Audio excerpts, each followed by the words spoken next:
Hi friends, നമസ്കാരം. ഇപ്പോൾ സമയം 11:37. നിങ്ങൾക്കിവിടെ സ്ക്രീനിൽ കാണാൻ പറ്റും.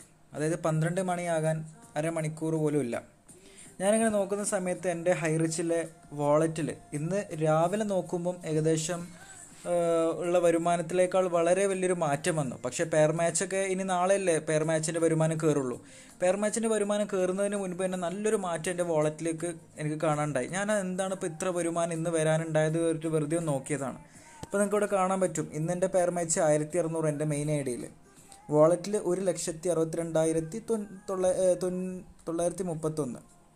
ഓക്കെ, അപ്പോൾ ഇത് രാവിലെ ഇത്രയൊന്നും ഇല്ലായിരുന്നു. രാവിലെ 1,60,000 ഒക്കെ ഉള്ളായിരുന്നു. ഇപ്പോൾ 2,000 സംതിങ് ഒക്കെ കയറി. അതെന്താണെന്നിപ്പോൾ എനിക്ക് പോലും പിടികിട്ടുന്നില്ല. അപ്പോൾ ഞാൻ വെറുതെ എന്ത് ചെയ്തു, പേ ഔട്ട് ഡീറ്റെയിൽസിൽ പോയിട്ട് ഇൻകം വാളറ്റ് ട്രാൻസാക്ഷൻ നോക്കി. അപ്പോൾ അങ്ങനെ നോക്കിയിട്ട് ഞാനിതായി ഇന്നത്തെ വരുമാനം കയറി ഇന്നത്തെ ഡേറ്റ് എടുക്കണ്ടേ. ഇന്നത്തെ ഡേറ്റ് ഇങ്ങനെ എടുത്ത് നോക്കിയപ്പോഴാണ് ഇതൊന്നും നോക്കിയത്. നിങ്ങൾ ഇന്ന് കയറിയ വരുമാനങ്ങളാണ്. നോക്കിയാൽ 285, 71, 71, 71, 71, 285, 71 എത്ര രൂപയെന്ന് കയറി നിങ്ങൾ കണ്ടില്ലേ. ഇതൊന്നും ഞാൻ പോലും അറിഞ്ഞിട്ടില്ല.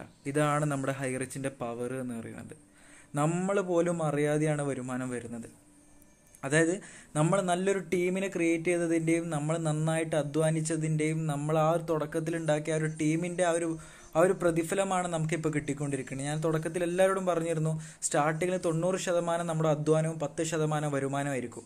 പിന്നെ ഓരോ നമ്മുടെ അധ്വാനത്തിനേക്കാൾ നമ്മൾ മുന്നോട്ട് ഓരോ ദിവസം കഴിയുമ്പം അതിൻ്റെ ശതമാനങ്ങൾക്ക് വ്യത്യാസം 80%, 20% വരുമാനം, 70% വർക്ക്, 30% വരുമാനം, അങ്ങനെ ആയി മാറും. ഇപ്പോൾ കണ്ടില്ലേ, ഞാനിങ്ങനെ ഇന്നത്തെ പെയർ മാച്ചിന് വരുമാനം കയറിയിട്ട് പോലുമില്ല.